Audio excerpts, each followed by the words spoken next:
Barbie পুতুল শিশুদের শৈশবের অন্যতম রঙিন স্মৃতি, আর জার্মানির সংগ্রাহক বেটিনা ডরফম্যান এই পুতুলের প্রতি তার অসাধারণ ভালোবাসা দিয়ে বিশ্ব রেকর্ড করেছেন।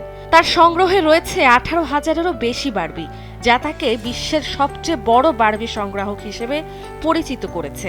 ছোটবেলা থেকেই বারবির প্রতি তার আগ্রহ ছিল, যা নিজের মেয়ের জন্য তিনি ধরে রেখেছেন। সাম্প্রতিক একটি টেলিভিশন চ্যানেলে বেটিনা চোখ বাঁধা অবস্থায় মাত্র 3 মিনিটে 19টি বারবি পুতুল সঠিকভাবে শনাক্ত করেন।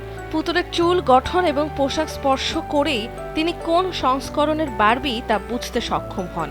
এই পরীক্ষার মাধ্যমে তিনি নতুন বিশ্ব রেকর্ড স্থাপন করেছেন। বেটিনা মনে করেন বারবি পুতুল শুধু খেলনার অংশ নয়, এটি সময়ের প্রতিচ্ছবি। বিভিন্ন সময় তৈরি পুতুলের সাজসজ্জা, পোশাক ও চুলের ধরন সেই সময়ের ফ্যাশন ও সামাজিক ভাবনার প্রতিফলন দেখায়। তাই তিনি সহজেই বুঝতে পারেন কোন পুতুল কোন সময়ের। বেটিনা বিশ্বাস করেন মানুষ যদি কোনো কিছুকে সত্যিই ভালোবাসে, তবে সেই আগ্রহই একদিন অসাধারণ কিছু অর্জনের দিকে নিয়ে যেতে পারে। তার সংগ্রহের যাত্রা 2005 সালে শুরু হয়েছিল মাত্র 2,500 পুতুল দিয়ে, কিন্তু সময়ের সঙ্গে সঙ্গে এটি বড় হয়েছে এবং নতুন নতুন রেকর্ডও স্থাপন করেছে।